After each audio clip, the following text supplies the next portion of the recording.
আল্লাহ এবং রসুল, আল্লাহর নাম লিখতে 4টা হরফ লাগে, আলিফ লাম লাম হা। নবীজির নাম লিখতে 4টা হরফ, মিম হা মিম দাল। এই চারে চারে মিলে হলো 8।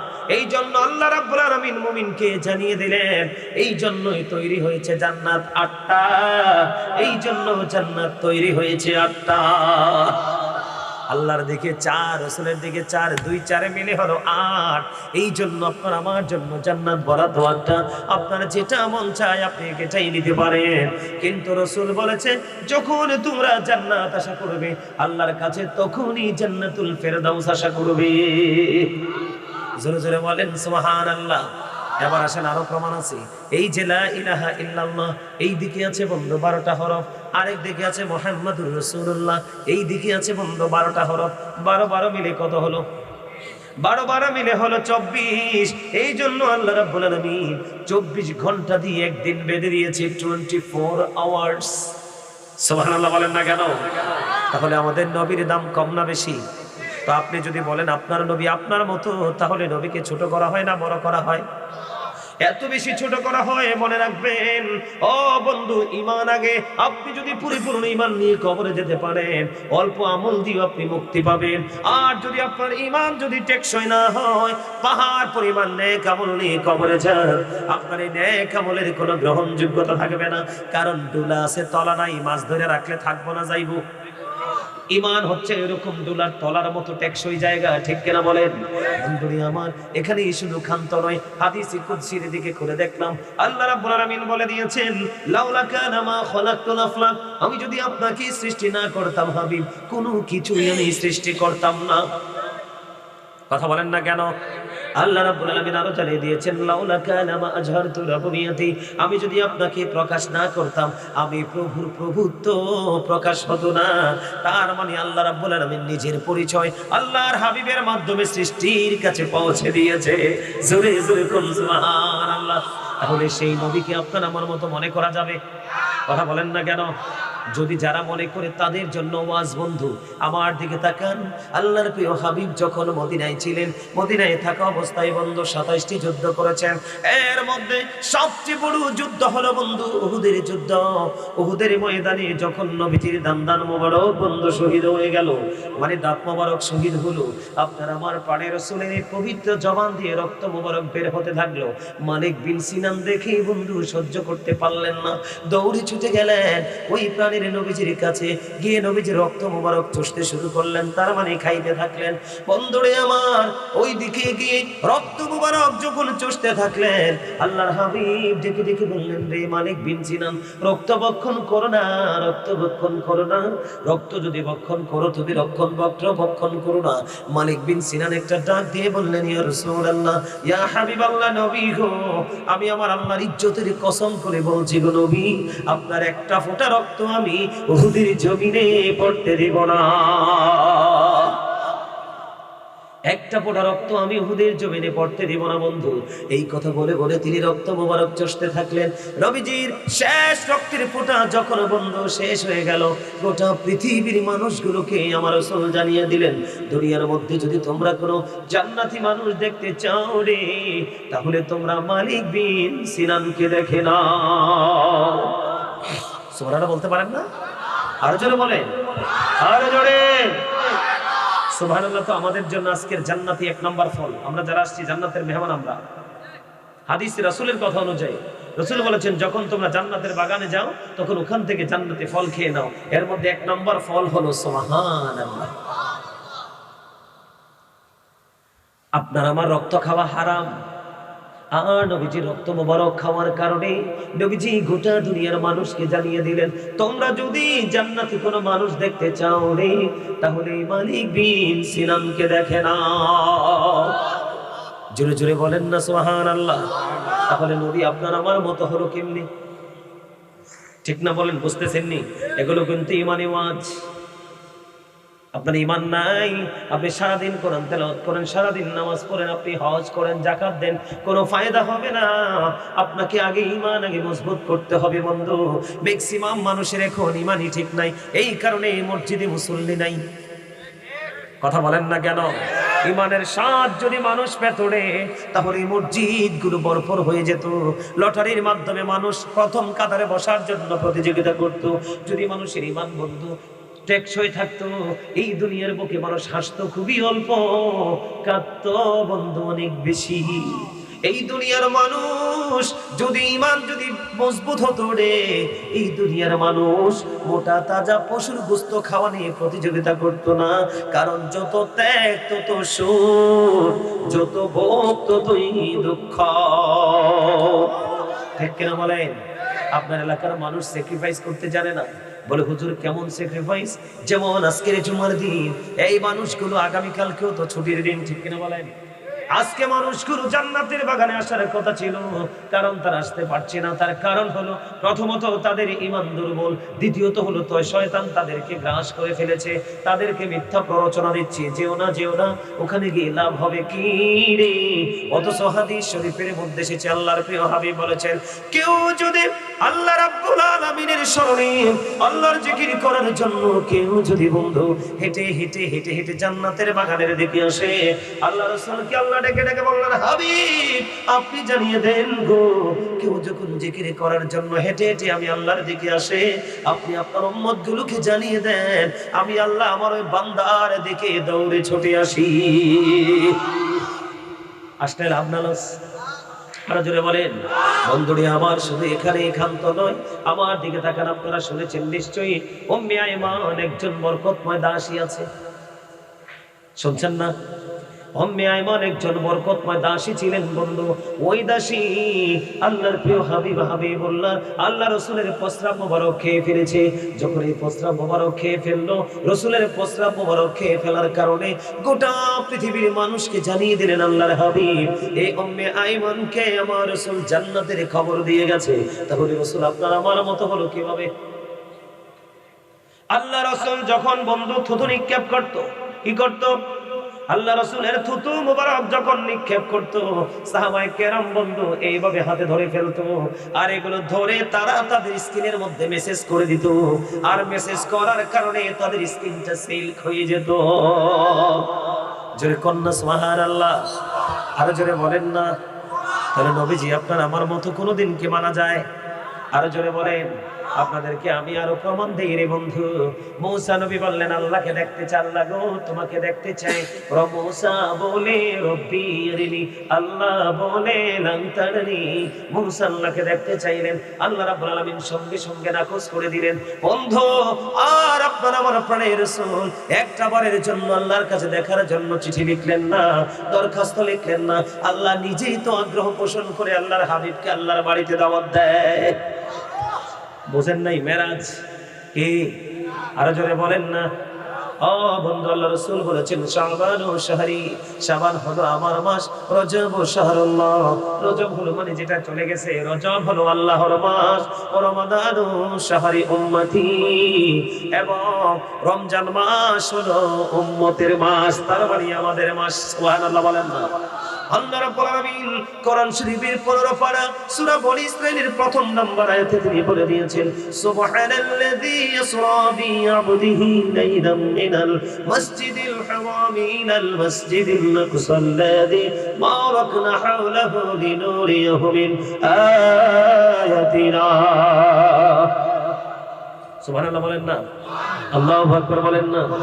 আল্লাহ যে আল্লাহর হাবিবকে মেরাজের রাত্রিতে দাওয়াত দিয়েছেন, মেরাজে নিয়েছেন, আল্লাহ বলেছেন শুধু মেরাজে নেয়নি, 4 পাশ তিনি বরকতময় করে দিয়েছেন, যেন তিনি ওনার হাবিবকে যেন ওনার নিদর্শন তিনি দেখাতে পারে। মুসা শুধু দেখতে চাইলেন, জাস্ট আল্লাহ দেখা দেন নাই। আর আপনার আমার নবীকে একেবারে আল্লাহ 7 আসমান পাড়ি দিয়ে, সিদরাতুল মুনতাহা পাড়ি দিয়ে, নূরের জগৎ পাড়ি দিয়ে একেবারে চলে গেলেন আল্লাহর আরশে। সেই নবীকে যদি আপনি আমার মতো কোন, আমি আপনাকে বেকুব বলা ছাড়া কি বলতে পারি বলেন তো? কথা কয় না কেন? কি আপনার আমার কথাগুলো কি যৌক্তিক না অযৌক্তিক? কোরআন হাদিস থেকে বলছি, তারপর আপনাদের কাছে যৌক্তিক মনে হচ্ছে কিনা? এটা হচ্ছে এই ইমানদারদের কাছে এটা যৌক্তিক। সুবহানাল্লাহ বলে। ও বন্ধু আমার দিকে তাকান, যখন আর সের গেটে চলে গেলেন, আল্লাহ রাসূল পা মুবারক থেকে জুতা মুবারক খুলতে চায়, আল্লাহ ডেকে ডেকে বললেন, হাবিব গো, আপনার পাদুকা খোলার দরকার নাই, পাদুকা নিয়ে আমার আরশে প্রবেশ করেন। আল্লাহ গো, কেন আসবো? আল্লাহ রাব্বুল আলামিন বলতেছেন, কারণ আপনার জুতার ধুলি লাগাইয়া আমি আমার আরশের দাম বাড়াবো।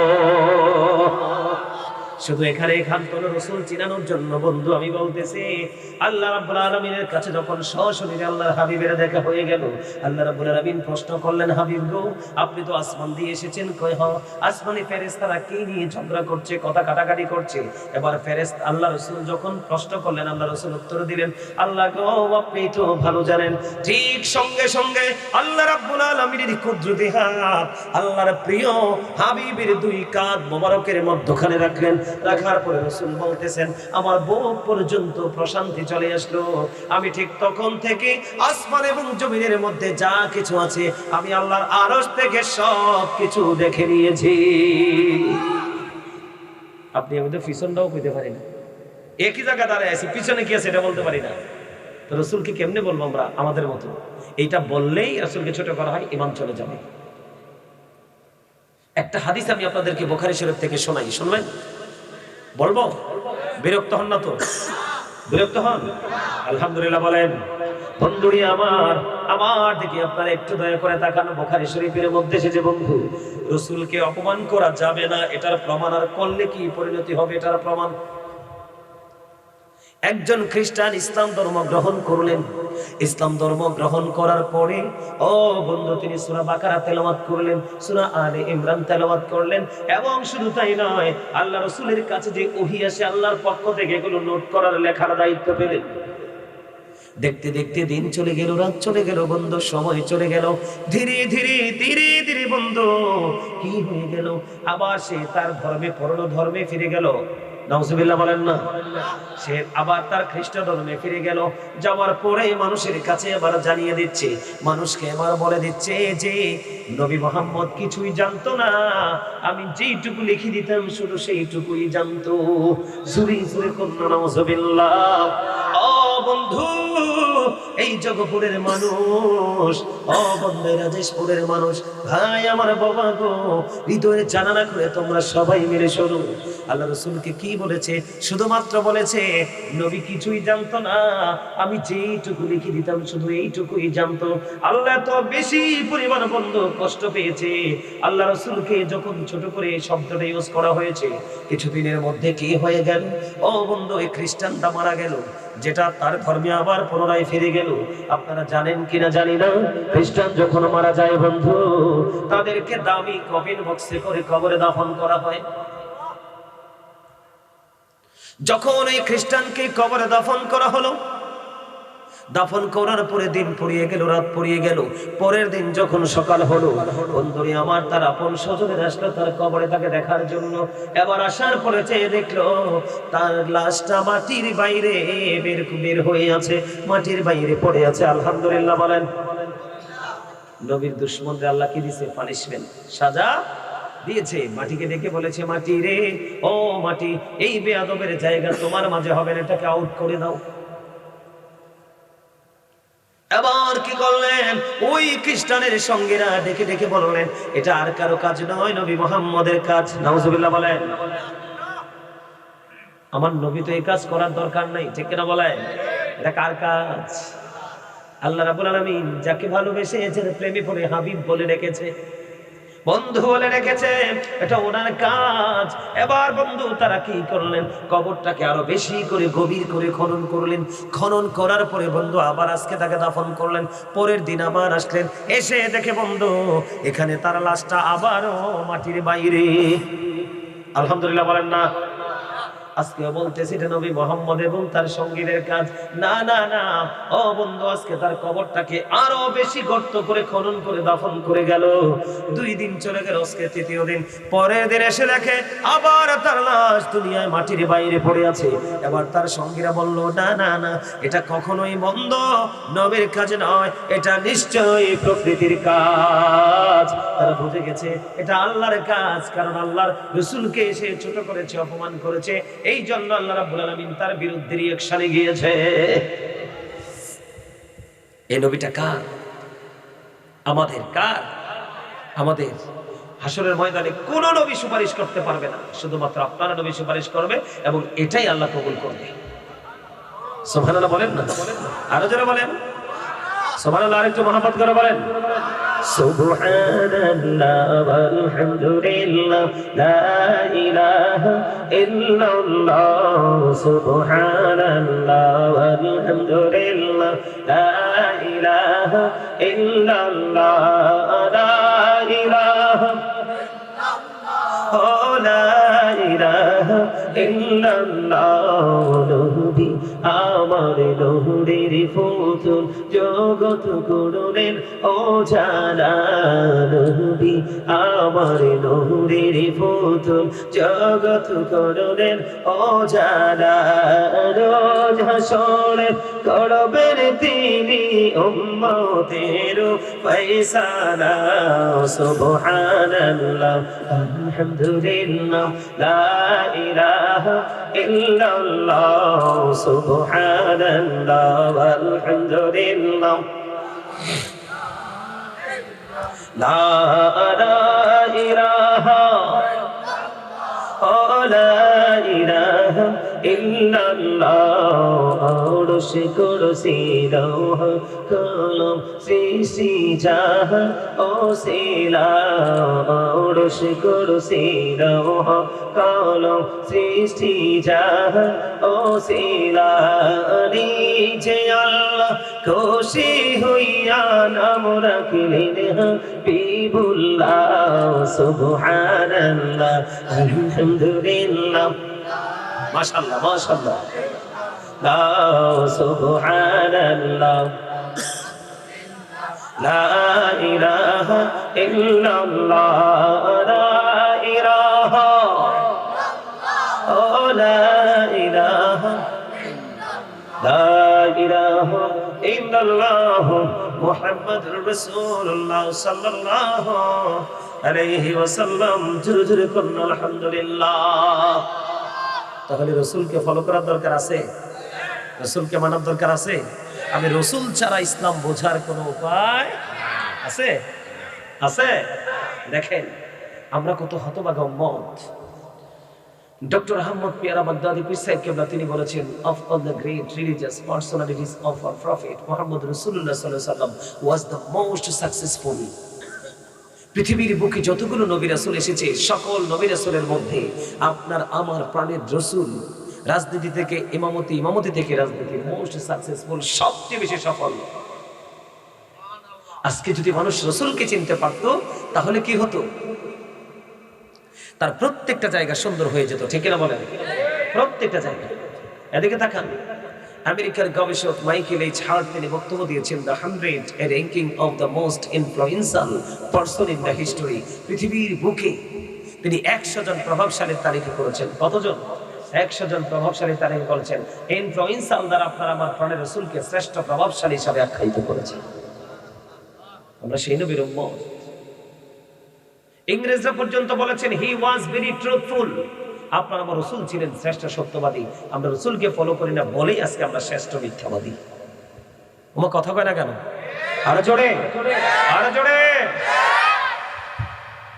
আল্লাহ কোরআনে কি বলেছেন? ওয়া ইন্নাকা লাআলা খুলুকিন আযীম। আপনার আমার রাসূল গুড ক্যারেক্টার সম্পন্ন। সুবহানাল্লাহ বলেন। আমরা রাসূলকে ফলো করতে পারি না বলেই আজকে আমাদের চরিত্র সুন্দর না, ঠিক না বলেন? তাহলে আমাদের প্রত্যেকটা জায়গায় কি করতে হবে? রাসূলকে ফলো করতে হবে। প্রত্যেকটা জায়গা, রাজনীতি থেকে ইমামতি। তার মানে কি? একবারে দেশ থেকে মসজিদ, মসজিদ থেকে দেশ, এর মধ্যে যা আছে সব কিছুর জন্য গুরুত্বপূর্ণ ইনস্ট্রাকশন দিয়েছে আপনার আমার প্রাণের রাসূল। সুবহানাল্লাহ। আমরা সেই রাসূলকে ভালোবাসতে রাজি আছি তো? রাসূলকে ছোট করব না তো? আর যারা বলেন, এখন আমাদের দেশে কিন্তু সম্মানিত বুঝে ফিতনাবাজ আলেমদের প্রকাশ দিন দিন বেড়ে চলেছে। এটা রাসূল বলেছেন। আমাদেরকে তাকান, রাসূল বলেছেন কিয়ামতের পূর্বক্ষণে কিয়ামতের আলামতের মধ্যে ভয়ঙ্কর আলামত হবে আমাদের মতো মোল্লারা। তারা মন গড়া কথা বলবে, মন গড়া ফতোয়া দিবে, অথচ ফতোয়া দেওয়ার মতো শিক্ষা তাদের মধ্যে নেই। ছোট্ট একটা সমাধান তারা করার মতো যোগ্যতা রাখবে না, অথচ তাদের দাড়ি টুপি পাগড়ি একবারে লেবাসে পরিপূর্ণ থাকবে। জবান হবে মধুর চেয়ে মিষ্টি, চরিত্র হবে ফেরাউনের মতো, আত্মাটা হবে বাঘের চেয়ে হিংস্র।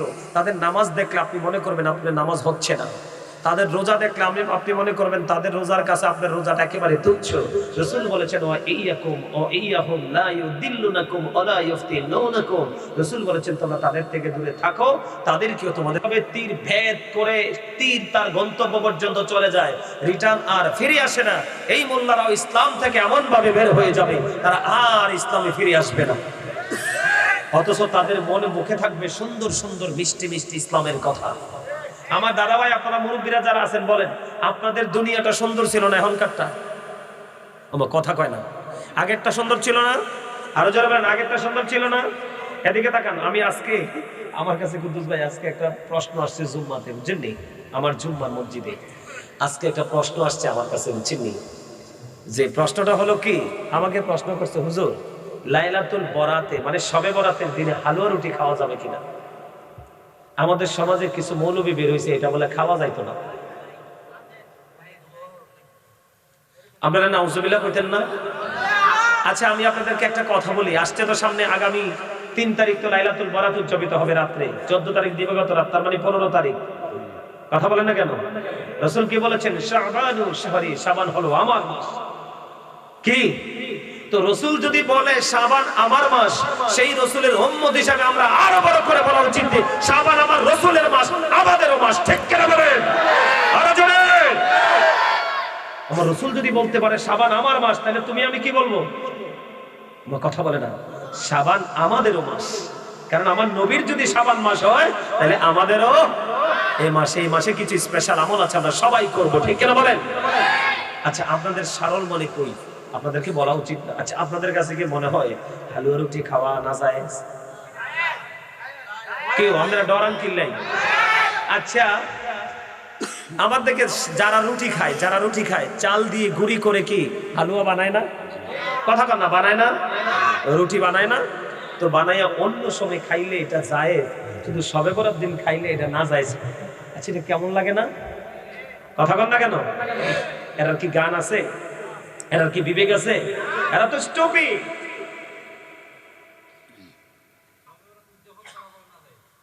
আজকে দলিল দিব তো, শবে বরাতের ওয়াজ একটু করবো কি দেখো? এই শবে বরাতের ওয়াজ একটু শোনার দরকার আছে নি? আর যারা বলেন আর একটু মহাব্বতে। হালুয়া রুটি অন্য সব দিন খাওয়া যাইব, শবে বরাতের দিন খাওয়া যেত না। এত বড় পণ্ডিত কোন ইউনিভার্সিটি থেকে সার্টিফিকেট নিয়েছে আল্লাহই জানে। কথা কম না কেন? আবার শবে বরাতে বলে নামাজ দেয়। আচ্ছা কোন রাত্রে নামাজ দেয়? আপনারা কোন রাত্রে নামাজ দেয় আপনি আমার বলেন? 5 ওয়াক্ত নামাজের বাইরে কি আরো নামাজ আছে না? সালাতুল তাসবিহ আছে না? তাহাজ্জুদ আছে না?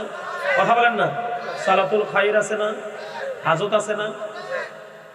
তো অন্য সময় পড়া যায় বইডি, শবে বরাতের রাত নামাজ নাই, তো কেমন মনে হয় না? একটু চোর চোর ভাব। কথা কয় না কেন? বলে হুজুর কোন চোর? ঈমান এবং আমল চোর। এই কাঠমোল্লারা এই দুনিয়াতে আইসা আপনার আমার সমাজ দেশকে ধ্বংস করতে চায়। আরে যারা বলেন এখন মানুষ আমল করতে পারে না তো? আপনাদের এলাকায় এই যোগপুরে কি আছে, রাজেশপুরে কি আছে আমি জানি না, এখনকার মানুষ ভয়ে আমল করতে পারে না। যেই জায়গায় কাঠমোল্লারা ঢুকছে এই জায়গায় মানুষকে গোমরা করে ফেলছে। মানুষ দুরুদু পড়ে না, জিকিরও করে না, কয় বেদাত। কথা বলে না কেন? আরো জোরে। এই যে আমার চাচা, এই যে চাচা কিন্তু দারুণ কথা বলছে, এদিকে দেখেন।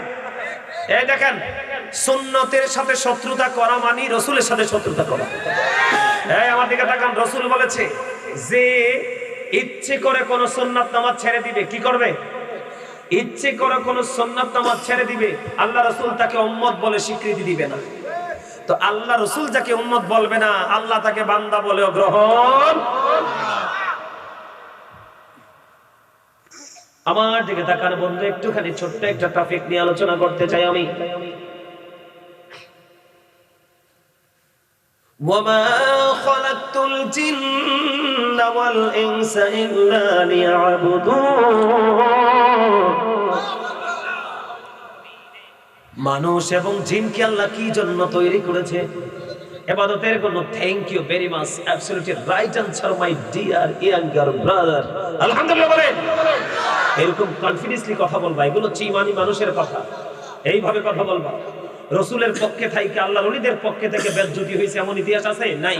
কিন্তু আল্লাহর ওলিদের সাথে বেজ্জতি, অপমান করে, আল্লাহ রসুলের সাথে দুশ্মনী করে, অপমান অপদস্থ হয়ে অহরহ ইতিহাস আছে। ঠিক কিনা বলেন? আরে জোরে বলেন। আল্লাহ সব সহ্য করে, রসুলের অপমান সহ্য। আমার চাচা তিনি একটু আগে বলেছেন এখনকার মানুষ সুন্নাত পড়ে না। যে সুন্নাত পড়ে না তার মতো স্বার্থপর, তার মতো নিমুখার আমার কেউ না রে। তুমি যার যেই নবীর সুন্নাত, সুন্নাত রাসূলুল্লাহি তাআলা, ফরজ হলো ফরদুল্লাহি তাআলা। ঠিক কিনা বলেন? আল্লাহর ফরজ, রাসূলের সুন্নাত। তুমি যে ফরজ নামাজ পড়ো, এই ফরজ নামাজ তোমারে কে এনে দিল? এই নামাজ তো তোমাকে আল্লাহর প্রিয় রাসূল এনে দিয়েছে। মেরাজের রাতে তোমার আমার জন্য 50 ওয়াক্ত নামাজ বন্ধ বরাদ্দ ছিল। কত ওয়াক্ত? তোমার কত দরদি নবী, ও বন্ধু, কত দরদি নবী রে। এই নবী 50 ওয়াক্ত 45 ওয়াক্ত নামাজ মাইনাস করে মাত্র 5 ওয়াক্ত নামাজ তোমার জন্য এনেছে। তোমার মতো পণ্ডিত দুনিয়াতে আর কেউ নেই। তুমি সুন্নাত ছেড়ে ফরজ পড়ো, তুমি আল্লাহর দিদারে তোমার নসিবে জুটবে না। হিসাব বুঝেন নাই? কথা বলেন। আরে মিয়া, সুন্নত তো অনেক উপরের লেভেলের আমল। সুন্নত না শুধু নরমাল আমল। নরমাল কি? নফল ইবাদত। কি ইবাদত? আমি আপনাদেরকে প্রমাণ দেই বন্ধু, আমার দিকে তাকান। কাল হাসরের ময়দানে বিচার আচার হওয়ার আগে, মানে বিচার আচার এখনো হয়নি, বিচার আচার হওয়ার আগে আল্লাহ রাব্বুল আলামিন ও বন্ধু ডাকবে, কে রে দুনিয়ার বুকে রাতের মধ্যবর্তী রাতে নামাজ পড়েছো? এই কথা বলার পরে তার মানে তাহাজ্জুদের নামাজ। কিসের নামাজ? কে পড়েছো? আল্লাহর হাবিব বলেছেন অল্প কিছু মানুষ বন্ধু হাত তুলবে। আল্লাহর হাবিব জানিয়ে দিলেন যে অল্প কিছু মানুষ হাত তুলবে তাদেরকে সঙ্গে সঙ্গে বিনা হিসাবে জান্নাতের অর্ডার করা হবে। কি বুঝলেন? তাহলে আপনি কোন মুসল্লি? আপনি সুন্নত নামাজ পড়েন না? বাপ রে বাপ। খাবার তো খাইতে লাগলে একটাও বাদ দেন না। কথা কয় না কেন? আরে মিয়া, বিয়া বাজ যাইলে দেখা যায় খাসি, গরু, মুরগি, উট, ডিম, ভর্তা, শুটকি, ভাজি, একটাও বাদ দেন না। আর কদ্দুর দেন? একদম ঠিক কথা। কিন্তু ইবাদতের বেলায় গেলে আপনি খালি মাইনাস মাইনাস মাইনাস, খালি কাটতে কাটতে কাটতে কাটতে ইসলামের দূর করছেন। কথা বলেন না কেন? বলছি আগে বাড়ি বাড়ি ঘরে ঘরে মিলাদ হতো। কত সুন্দর রহমতের বাগান ছিল। গাছে গাছে গাছে, মাঠে বাগানে, পুকুরে মাছ, ফল, ফলাদি ভরপুর ছিল। কথা বলেন না কেন? এখন এত মোল্লা দুনিয়া তাইছে, আল্লাহর গজবে আল্লাহ ভরপুর সব ধ্বংস করে দিয়েছে। ঠিক কেন বলেন? এই গজবের জন্য আমি শুধু মোল্লাদেরকে দায়ী করি। কাকে? আপনাদেরকে দায়ী করি না। তো কেন দায়ী করেন? আপনাদের সাধারণ মানুষ, আপনাদের কিছু বোঝেন না। আপনাদের কাজ হোক উল্টা পথে হাঁটা, আর আমাদের কাজ হলো আপনাদেরকে দায়িকা ঠিক পথে আনা। কারণ আমরাই যদি ব্যাঠিক হইতো, আপনারা ঠিক হবেন কেমনে? কি পরিমাণ বাসডোল আছে মোল্লা খাবে হাসরের ময়দানে, শুধু বলে বেদাত। ঠিক না ঠিক? আচ্ছা বলেন। এবার আসেন, ইসলামের রঙিন রঙিন হতে হলে আপনাকে আল্লাহ রাব্বুল আলামিন একজন সর্বশ্রেষ্ঠ একজন টিচার পাঠিয়েছে। কি পাঠিয়েছে? টিচার। সেই টিচারের নাম কি? মাই প্রফিট মুহাম্মদুর রাসূলুল্লাহ সাল্লাল্লাহু আলাইহি ওয়াসাল্লাম। জোরে কন্না সুবহানাল্লাহ। তার মানে আমার নবী মুহাম্মদুর রাসূলুল্লাহ সাল্লাল্লাহু আলাইহি ওয়াসাল্লাম, এই রসুলকে পাঠিয়েছেন। আল্লাহ বলেছেন তোমরা যদি আল্লাহকে পেতে চাও তাহলে রসুলের কাছে ছুটে যাও। কেমন? আল্লাহ বলেছেন সে বলুন, ইফ ইউ ডু লাভ আল্লাহ, যদি তোমরা আল্লাহকে ভালোবেসে থাকো, ফলো মি মুহাম্মদ সাল্লাল্লাহু আলাইহি ওয়াসাল্লাম, মুহাম্মদ সাল্লাল্লাহু আলাইহি সাল্লামের অনুগত হয়ে যাও। আল্লাহ উইল লাভ ইউ, আল্লাহ তোমাদেরকে ভালোবাসবে, এন্ড ফরগিভ ইউর সিনস, আল্লাহ তোমাদের সমস্ত জীবনের গুনাহ মাফ করে দিবে। আল্লাহ বক্তব্যটা এভাবে দিয়েছেন কোরআনে। আল্লাহ বলেছেন কুল ইন কুনতুম তুহিব্বুনাল্লাহ ফাত্তাবিউনি ইউহিব্বুকুমুল্লাহু ওয়া ইয়াগফির লাকুম যুনুবাকুম ওয়াল্লাহু গফুরুর রহিম। জোরে জোরে বলেন সুবহানাল্লাহ। তাহলে আমরা আল্লাহকে পেতে হলে কার কাছে যেতে হবে? রসুলের কাছে যেতে হবে। কার কাছে? রসুলকে যেতে হবে পরিপূর্ণভাবে। একটা মানবো আর একটা মানবো না, তাহলে রসুলকে ভালোবাসা হলো না, আল্লাহর কি বলেছেন, মাইয়ুতির রাসূলা ফাকাদ আতাল্লাহ, যে ব্যক্তি রাসূলের নির্দেশ মানলো সে যেন আল্লাহর নির্দেশ মানলো। হি হো ওবিস দা অ্যাবস্টিন ওবিস আল্লাহ, জোরে জোরে কন্না সুবহানাল্লাহ। ভাল লাগতেছে শুনতে? কার কার কাছে? দুই হাত তুলে দেখান, দুই হাত এইভাবে সবার কাছে। আল্লাহু আকবার, ইয়া রাসূলুল্লাহ, জিন্দাবাদ জিন্দাবাদ।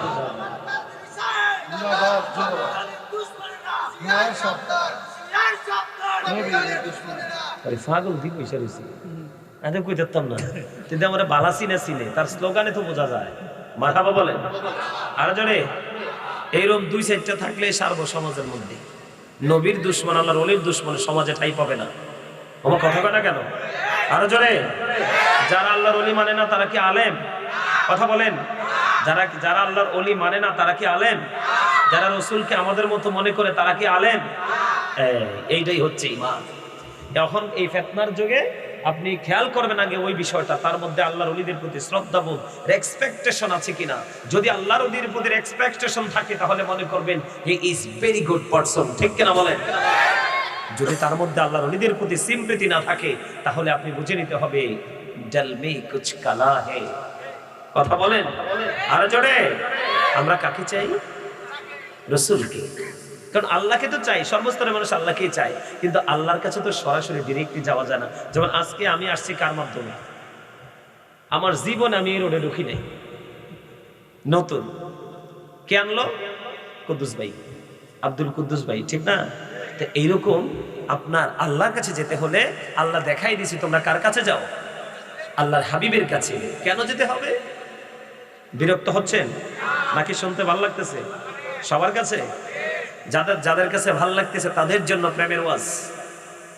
বন্ধুরে আমার, আমার নবী আপনার নবী, দু জাহানের বাদশা নবী, রাহমাতুল লিল আলামিন নবী, সিরাজুম মুনীর নবী, ইমামুল মুরসালিন নবী, নূরুল আলা নূর নবী যে বলেছে, আরে পাগল উম্মত, প্রাণের চেয়ে বেশি ভালোবাসনা জীবন বড় নবীকে।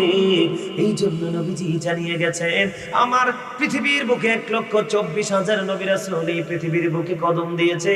সকল নবীরা তাদের দোয়া এই দুনিয়ার বুকে তারা শেষ করে গেছে। এরে পাগল উম্মতেরা শুনে রাখো রে, আমি নবী আমার দোয়া শেষ করি নাই রে, আমি জমা করে রেখেছি, আমি আমার উম্মতের বিপদের সময় কাজে লাগাবো। আমরা সেই নবীর উম্মত। আমি বুকে হাত দিয়ে বলি I am very successful person, কারণ আমি আখির নবীর উম্মত হতে পেরেছি। এই কথা বলা যাবে না। Stop your mouth everybody, don't smiling everybody. কথাও বলা যাবে না, হাসাও বলা যাবে না, কেউই বলতে পারবেন না। আজকে আপনারা সবাই স্টুডেন্ট, মানতে পারবেন না এটা কি? আপনারা ক্লাস করতে এসেছেন, এখানে আমি ক্লাস করাতে এসেছি, আপনাদেরকে টিচিং দিতে এসেছি, যেন আপনি আপনার প্রেজেন্ট এন্ড ফিউচার, তার মানে এখন এবং পরকাল, এই দুটো জায়গাকে যেন আপনি আলোকিত করতে পারেন। আমি আজকে সেই প্রত্যাশায় আপনাদের সামনে কথা বলছি। এই জন্যই আমি আজকে আলোচনার শিরোনাম দিয়েছি ইয়া আইয়ুহাল্লাযীনা আমানু ও আনফুসাকুম ও আহলিকুম নারা। আল্লাহ বলেছেন, O believers, save yourself and your families from the fire. Allah ঈমানদারকে ডেকে বলেছেন, তুমি জাহান্নাম থেকে বাঁচো, তোমার আহালকেও জাহান্নাম থেকে বাঁচাও। আমি আজকে আপনাদেরকে বাঁচাতে এসেছি। সকলে বলেন মারহাবা। আর যারা বলেন মারহাবা, আর জোরে। আল্লাহ কেন রসুলকে দেখিয়ে দিয়েছেন এটা একটু এক্সপ্লেইন করা দরকার, তাই কিনা বলেন? কেন রসুলকে দেখিয়ে দিলেন আল্লাহ রাব্বুল আলামিন? একটু জানা দরকার আছে না? কথা বলেন না। রসুলকে আল্লাহ কেন দেখালেন? এদিকে তাকান। এই কারণে দেখিয়েছেন রসুলকে আল্লাহ রাব্বুল আলামিন। আমি যদি আল্লাহ রাব্বুল আলামিনকে মেন করে বলি, Allah the first pillar is the lord of world, রব্বুল আলামিন। খেয়াল করেন, যাকে বলা হয় there is no god but Allah, সে আল্লাহ ব্যতীত কোনো উপাস্য নেই, কোনো ইলাহ নেই। একবারে সোজা যেটাকে আমরা এটাকে চিনি, লা ইলাহা ইল্লাল্লাহ। এরপরে বলেছেন মুহাম্মদুর রাসূলুল্লাহ সাল্লাল্লাহু আলাইহি ওয়াসাল্লাম is the blessing for the world, রাহমাতাল লিল আলামিন। দেখেন কি চমৎকার, আল্লাহ রাব্বুল আলামিন হলেন রব্বুল আলামিন, আর আল্লাহ রাসূলকে বানালেন রাহমাতাল লিল আলামিন। কি চমৎকার না? কথা বলেন না, ভালো লাগতেছে না? এবার দেখেন, আমি শুধু একটুখানি আপনাদেরকে বুঝাই কেন আল্লাহ রসুলকে দেখিয়ে দিলেন। আল্লাহ রসুলের সাথে আল্লাহর কত প্রেম, তারপরে আমি ওয়াজে যাচ্ছি, কারণ আগে ঈমান তারপরে আমল। কথা কয় না কেন? আগে আমি বৃক্ষ রোপণ করব, কীটনাশক দিব, সেচ দিব, তারপরে সময় মতো ফল পাওয়ার আশা করব। আমি গাছই লাগাইলাম না, ফল পাওয়ার আশা করলাম, আমার মতো স্টুপিড আর কেউ নাই। ঠিক কিনা বলেন? এবার আসেন, এই যে আমি দুটো জায়গা কালেমা, জাস্ট কালেমাতে আমি রয়ে গেলাম। মুসা নবীর উম্মতের কালেমা কি? লা ইলাহা ইল্লাল্লাহ মুসা Kalimullah, there is no god but Allah. Musa spoke to Allah. Ibrahim খলিলুল্লাহর উম্মতের কালেমা কি? লা ইলাহা ইল্লাল্লাহ ইব্রাহিম খলিলুল্লাহ। ঠিক কিনা বলেন? আল্লাহ বলেছেন there is no god but Allah, Ibrahim is the friend of Allah. আর আপনার আমার কালেমা কি? লা ইলাহা ইল্লাল্লাহ মুহাম্মাদুর রাসূলুল্লাহ সাল্লাল্লাহু আলাইহি ওয়াসাল্লাম।